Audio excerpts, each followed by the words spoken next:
she that all our swains commend her.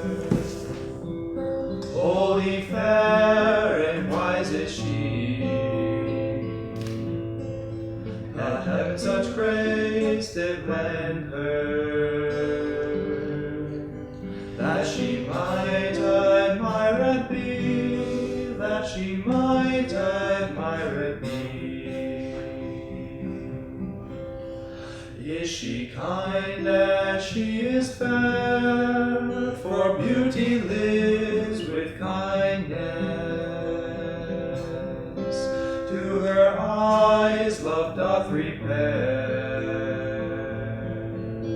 to help him of his blindness. And being helped inhabits there, and being helped inhabits there. Then to Sylvia let us sing, that Sylvia is excelling. She excels each mortal thing upon the dull earth dwelling. To her let us garlands bring, to her let us garlands bring. To her let us garlands bring, to her let us garlands bring. The topic is faith is a call to prayer. Prayer is a call to faith. Truth is one and eternal. Realize oneness with it in your deathless self within. The following commentary is based on the teachings of Paramhansa Yogananda. In the Gospel of St. Matthew, chapter 7 and 21, we read, "Ask, and it shall be given to you. Seek, and ye shall find. Knock, and it shall be opened unto you. Verily I say unto you, if you have faith, and doubt not, if ye shall say unto this mountain, Be thou removed, and be thou cast into the sea, it shall be done. And all things, whatsoever ye shall ask in prayer, believing, ye shall receive." Paramhansa Yogananda showed by his own example that prayer is a power, provided we believe deeply in that power. When our thoughts and feelings are strongly focused and then united in growing awareness to the divine presence within, they can bring even seemingly unrealistic wishes to fulfillment. When Paramhansa Yogananda was in charge of his school in Ranchi, India, he took the boys on occasional outings to the surroundings countryside. There was a waterfall not far away, he told Swami Kriyananda, where I took them sometimes. It was dangerous to cross there, but I would cry out to the boys, "Do you believe in God?" "Yes," they would shout back enthusiastically, and so we always crossed in safety. Years later, after I'd gone to America, one of the teachers tried to do the same thing, but he lacked spiritual power. One of the boys slipped on a rock and was drowned. Thus, the master explained, belief alone is not enough. It must be united to one-pointed awareness, which leads to self-realization. The Bhagavad Gita in the 6th chapter underscores the necessity for such one-pointed concentration. Whenever the mind, fickle and restless, wanders off from its concentration, let the meditating yogi withdraw it resolutely, spurning every distraction, no matter how alluring, and bring it back again and again, under the control of the self. Thus, through Holy Scripture, God has spoken to mankind. I have sought to buy everything but thy plenty. I pray now, give me thyself. O God, let me not whine complainingly. Why hast thou yoked me to the heavy demands of flesh, to constant hunger, a slave to fatigue and earthly discomfort? I blame no businessman for being busy. Dost thou not keep the bee busy constantly? Dost thou not send rain to water the earth, which yields life-sustaining crops? If even the skies are darkened with clouds to sprinkle life down upon thirsty crops, who am I to complain so selfishly, so childishly, so uselessly? What about poor me? The master potter of life molded this clay ball of earth. He keeps it busy, ever whirling in its orbit, holding its rays strung to the sun, around which it rotates in ceaseless rhythm. The cosmic potter busily forms by the trillions fragile vessels of flesh on his revolving wheel of life. The amoeba, the butterfly, the viperil, the gigantic fury-eyed bodies that wander on vast tracts of space, growling their own variants of Om, all must do some aspect of his work. Even the fickle lightning in the sky must do its bit to help with the spraying of timely showers. O Lord of all life, thou art the busiest worker in creation, ever alert, noting the fall of every sparrow, attending to the slightest scratch of flesh, and plotting the course of each meteor. Thou dost produce everything out of thine unseen factory of creation. Thou art the maker and displayer of innumerable artifacts. Thou art also the divine salesman, selling health, mental electricity, and nuggets of wisdom to mankind. And oh yes, thou dost make us pay for everything. We pay in the effort we must put to live hygienically and to acquire that food which will buy us good health. We pay coins of self-development for the power that lights the cozy cottage of our minds. And we pay gold nuggets of devotion, perchance, to hold thee to us and ourselves to thee.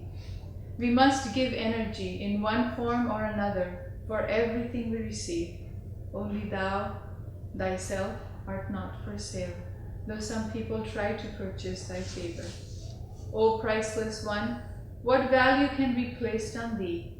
Yet thou givest thyself freely to us when we remind thee that we are thy children, heirs to thy all-encompassing kingdom and part of thine own self.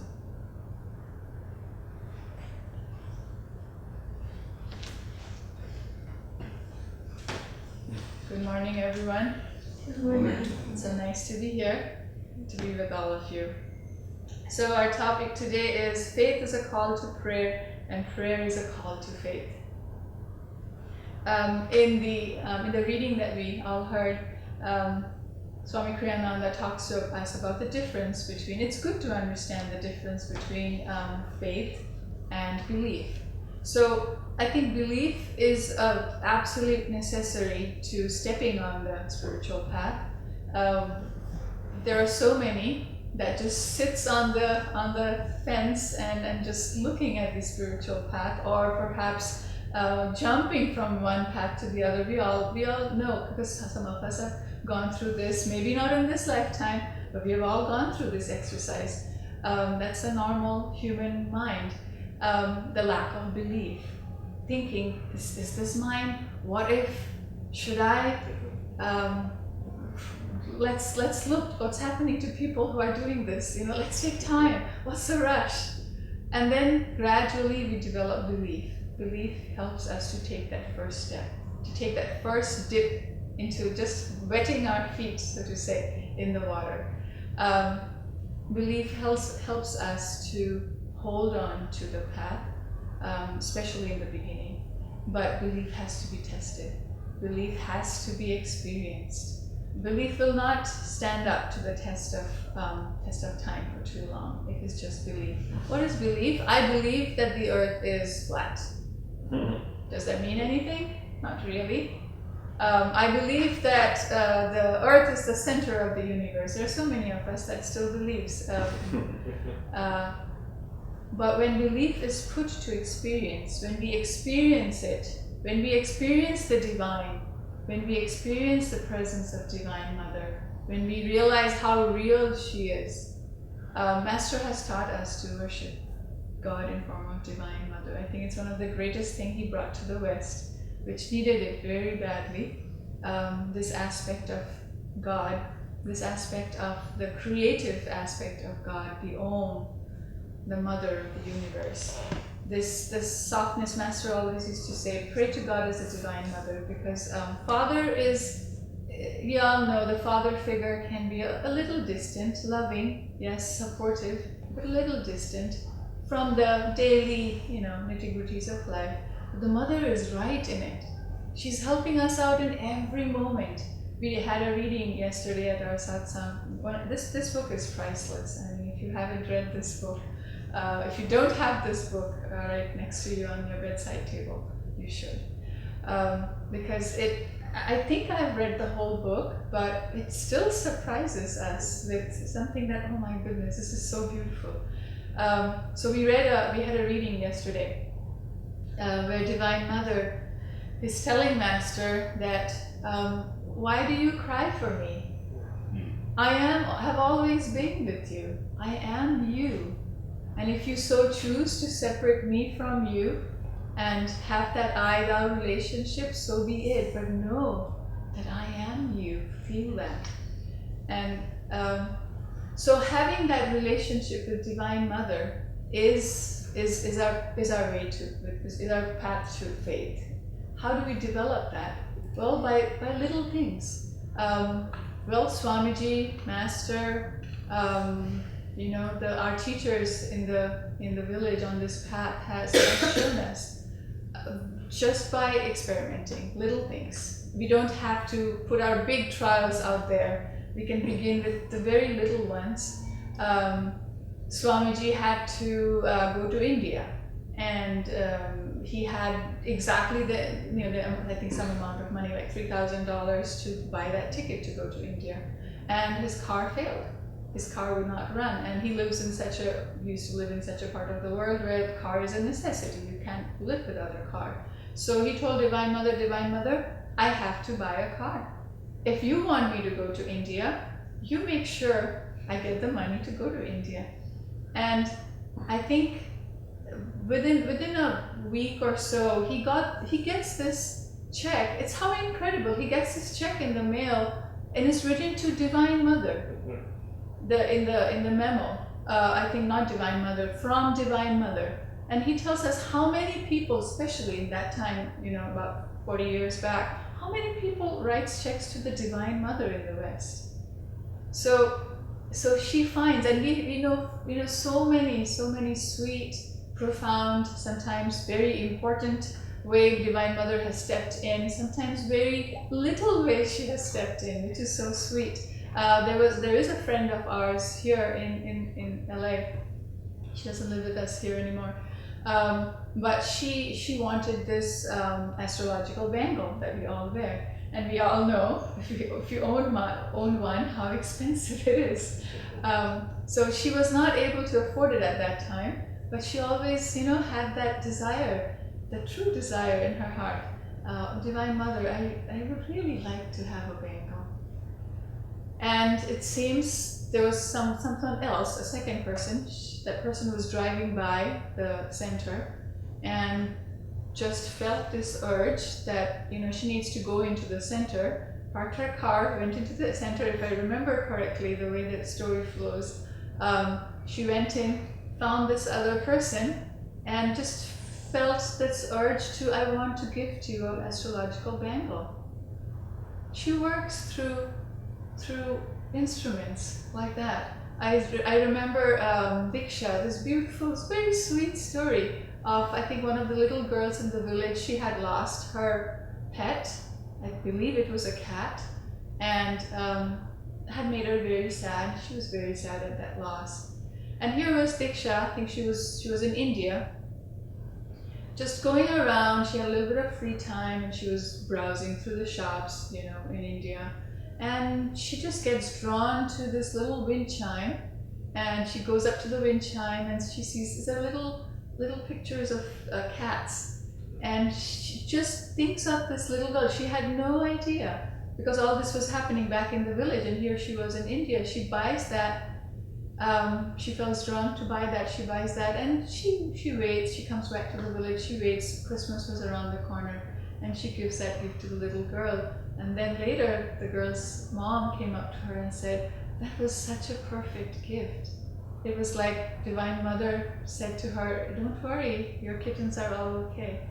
So we don't even know how we work or how she works. She finds channels to work.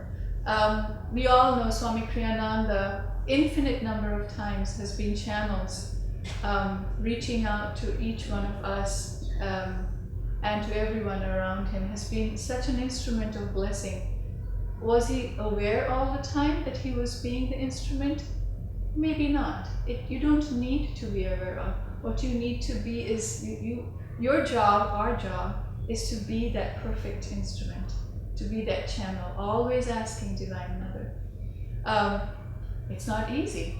There's a story from India.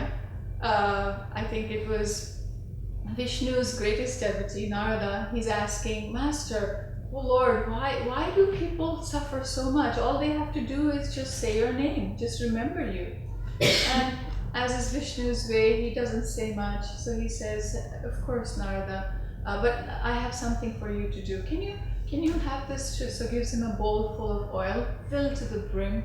And he says, "Can you take this bowl to this other corner of the world, and be sure, don't you ever drop oil. It's very important you don't drop." And Narada, being the greatest devotee, of course took this very seriously, as he should, and was taking it very carefully. And he did not drop a bit of oil, and then he comes back. He delivers that and he comes back. And Vishnu asks him, "Narada, how many times did you take the Lord's name while you were doing that act?" And to his horror, he realizes not once. He was so engrossed in that bowl of oil that he never for once remembered his beloved. That's for us. So that's what Vishnu is telling now, that all these people of the world, they have to, like Master says in this poetry, we have to go out, we have to make our living, we have to take care of ourselves, we have to do all the responsibilities that, guess from where it has come from Divine Mother's hands. Everything that we have in our life, we have to do the best we can. And so it is hard to bring her into our presence. To have God's presence in our lives every moment is not easy.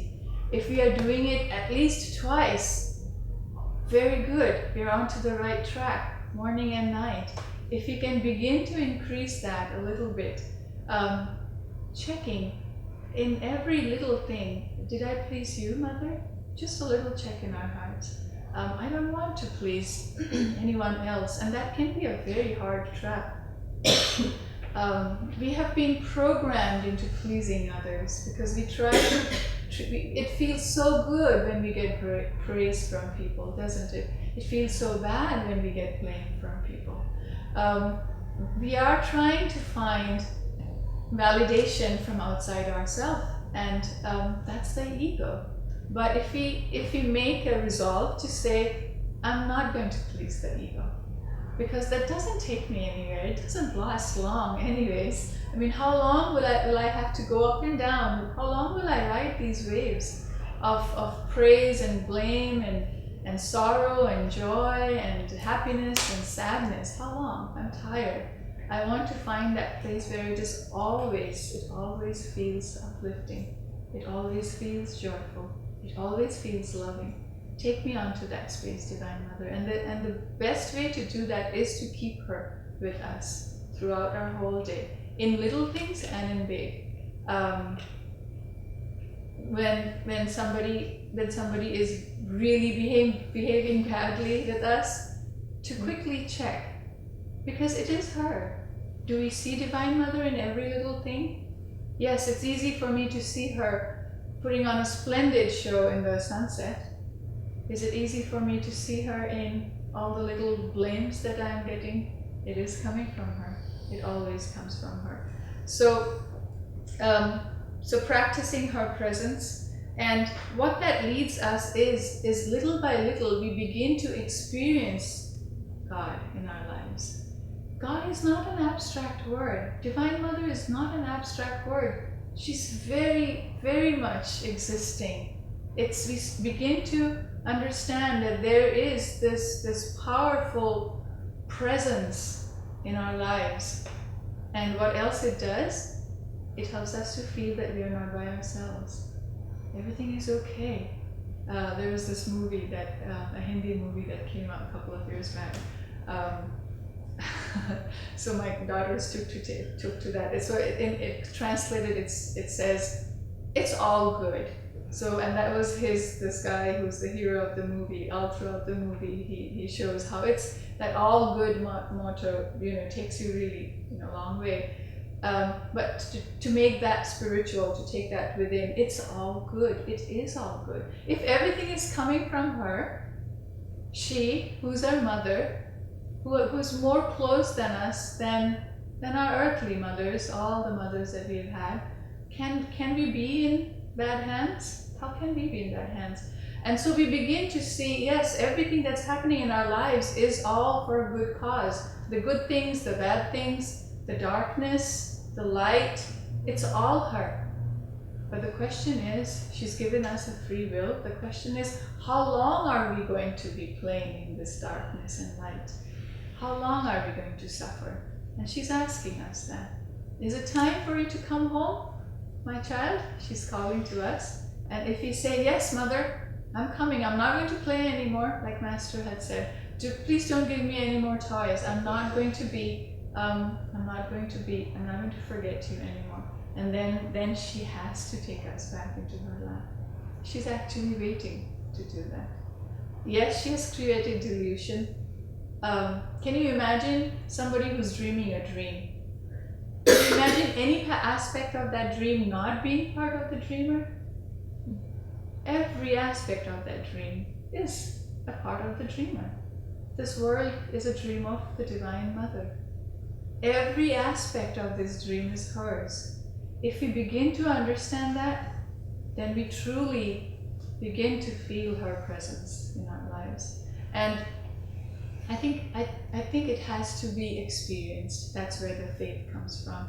When we meditate, when we call out to her, when we open our hearts to her and call out to her and say, I want to feel your presence. Please, make me feel your presence. Give me a symbol. You can have any conversation with her. You can say, I want to, if this is true, what you're telling me is true, then can I see a star falling from the sky if it's nighttime? It has happened with people. And you will look up and there will be a star falling. Can your faith not develop at that moment? Can you not believe that God is with you? How can you? So in little steps like this, we have to make it real. We have to make it our own. And then, after that, if the whole world comes and tells you something that's against your faith, you know that's not true. Your faith is with you. You're rock solid. No one can move you from there. And it's good to have this relationship in your bad times. That's what everyone says, and that's what people some of us who have experienced bad times, we know. If you have established a good relationship with her in good times, then she'll be there in the bad times. It'll be a lot easier to go over the bad times. So I wanted to talk a little bit about, because our topic is prayer, the power of prayer. Master talks about power of prayer. Prayers are real. We who live in communities and we pray for each other, they are real. They're so, so powerful. How can we make them more powerful? Well, first of all, remembering who we are. We shouldn't be begging to God. We're not beggars. We are the children of the Infinite. We are Divine Mother's children, the sons and daughters of Divine Mother. So we should behave accordingly. When we pray, we have a loving demand. We can make a loving demand to the Divine Mother. And then, of course, restless minds don't take us anywhere. And Master tells us, can you imagine somebody comes to your house and they're trying to convince you, right? and they are looking here and there, and they say a few sentences, and then they get drifted off to some other sentence that has no relation to what you were. If our thoughts are like that, can we take that person seriously? Somebody who's coming and talking to us like that, not even making eye contact with us. How can we expect Divine Mother to listen to us like that? And I know, I speak for myself, there are prayers, there are days when just going through the prayer is an exercise by itself. So it's good that we have that format. It helps us keep our mind in place. When we pray for others, again, I cannot say that all my meditations are great. Especially those bad days that my mind was so restless. Whenever I think about restless, the picture comes to my mind. Master has that sentence, I'm paraphrasing him. And that was the day that he got samadhi, by the way. He was sitting there trying to meditate, and his mind was like birds in front of the hunter's rifle. That's how he's so good with words. So that's a picture I have of restless minds, birds flying all around, and it's so true. But I've also noticed that, okay, it was not a very effective meditation. In fact, I can't even call it was a meditation. But if I always end, like all of us do here, we always end our meditation with a prayer. That prayer can be the best highlight of your meditation. When I'm praying and I'm looking to all these, the dear ones, and I'm praying for them, and I'm seeing Master flow through me, that's when I felt perhaps the presence of God, even if I didn't in the meditation. So that's another aspect to our prayer, which is praying for others. Concentration, of course. Concentration is like that magnifying lens. There's sunlight all around us. It's not burning paper or leaves. But try taking a magnifying glass and go out and place a paper right under the magnifying glass. It focuses all of that sunlight.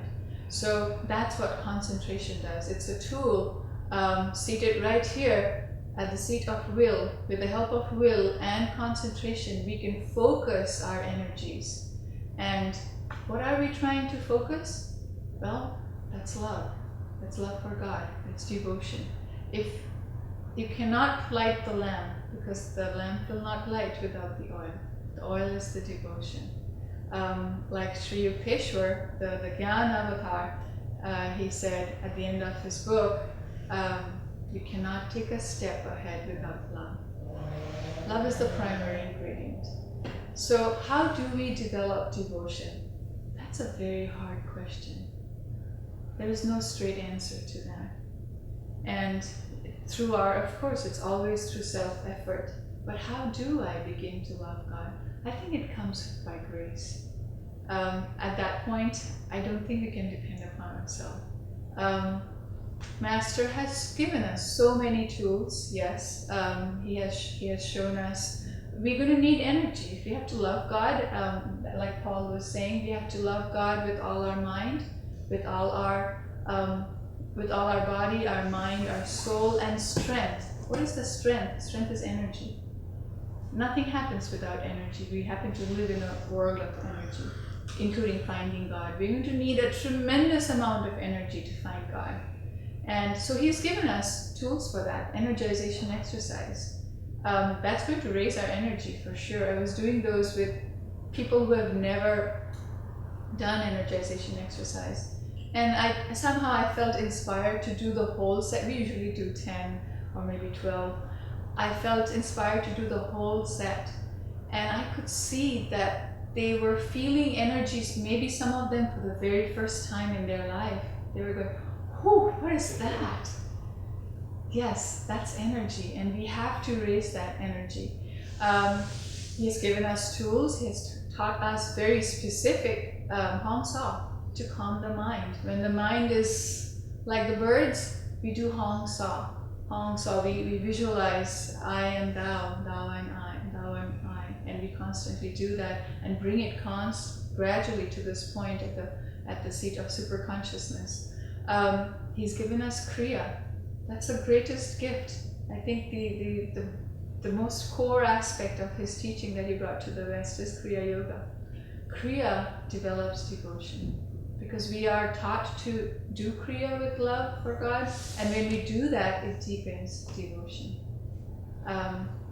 And of course, he has taught us to chant. What's more, he lovingly took each of those chants and he said, I have chanted these again and again and again till they have my vibration, till I received a response for God. So these chants that we chant, we should not take them lightly. These has been impregnated with Master's vibration in them. And that's why every time when we chant, and when we are in tune with Master, and when we chant them, being in tune with him, the magic happens. We feel our heart opening. And I still remember, and I'm sure I'm not the first one, when our heart opens for the first time, unstoppable tears starts coming down. We are not crying. We know that we are not crying, but just water flowing down our eyes. For no reason, our heart has opened. And it can scare some of us. But yeah, our teachers are around to help us with that. But don't worry, it's very normal. When the heart opens for the first time, that's how you feel. Our job, I think, as Ramakrishna used to say, this God's grace is flowing all around us, just like the sunlight. It's pervading. Our job is to open up that sail. Imagine we are a sailboat, and your sail is all tied up. How are you going to catch the wind? God's grace is flowing like the wind all around us. Our job is to just lift that sail. And the rest, he'll take care of it. Our job, if we want to develop devotion, is to sincerely cry out and say, please teach me how to love you. Teach me as you love me, teach me to love you. And it will happen. She will show us the way. Master will show us the way. And I thought the last aspect of that is openness. Well, I'm talking to a group of spiritual community. When somebody asked me, because I did have, I'm sure I'm speaking for all of us here, I had a life before I found Master, right? And I could not throw that life away because it was intertwined with the life of myself. Maybe if it was just me, it would have been easier to completely kind of go the other way. I could not because I have a family. I have children who are intertwined with that other aspect of my life. I have friends who are very good friends. They may not be spiritual, but they're good people. And I don't want to throw them away. But there are many times I have pondered, my husband and I, we both pondered, what is the difference between these two communities? A non-spiritual, very good people, very open-hearted, warm, loving people, and a spiritual community. Being on a spiritual path does not necessarily make us perfect, right? We are far from it. What it makes us open to the aspect that we are not perfect. That's the very first step towards perfection. We have to admit that we are not perfect. We have to admit that we need a lot of work. A lot of work needs to be done on this ego.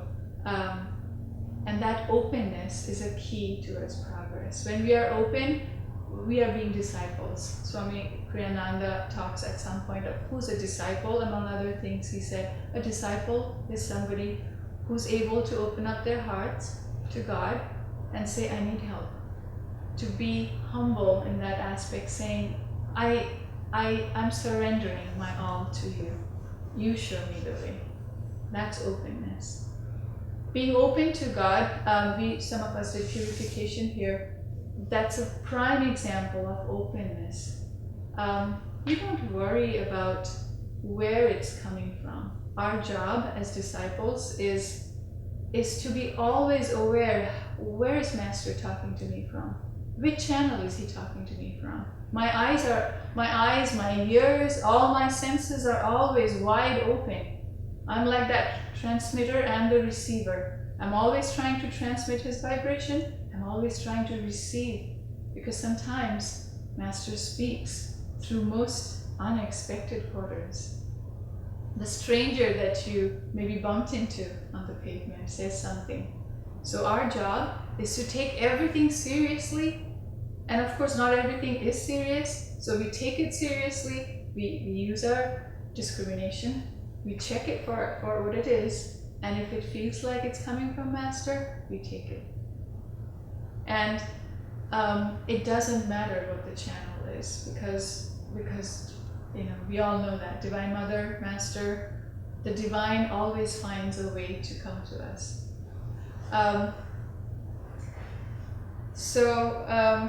And of course, we have to be open to truth alone and completely closed to negativity.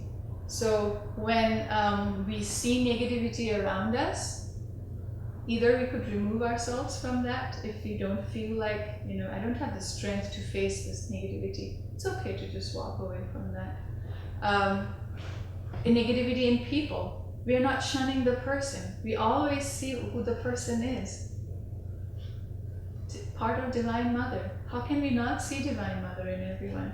But there are aspects that he or she needs to work on. We can shun that.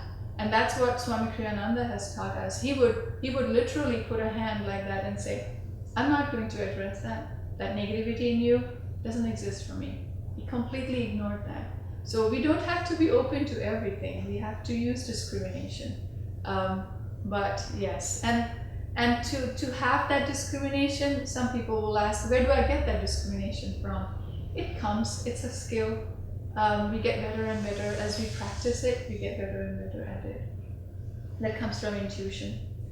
And then finally, I guess finally it's a trust it's a childlike trust. We trust God, we trust Divine Mother. We know that she's doing what's best for us. So with that childlike trust, we do not expect anything. We do our very best. We're not really expecting results because Divine Mother is testing us. Are you doing this because you want to get some results from me? Yes, there will be times we will not get any response from Divine Mother. You have to keep on trusting her. She knows what she's doing. And just joyfully, it's not a grim, determined, I will find Divine Mother sort of a path. Our path is a very joyful path. And Master is an avatar of love, and he's also an avatar of joy. As we tune into Master, we cannot help but feel joy, Kriya. As we do Kriya, it's so joyful. And so again, he has taught us how he's given us specific tools. He's given us so many, and he's told us if you did just a few of those, you will find God. And that's his promise. So like Chaitanya's disciple, Chaitanya was in this mood, in this particular, Chaitanya is a great devotee of God, and he's just in this particular mood, and he's kind of, everyone's asking the Master, when will I find God? And he'll say, oh, you will find him in 2 years, or 3 years, 5 years, 10 years. And then there was this, his closest, his highest disciple, and everyone asked, what about him?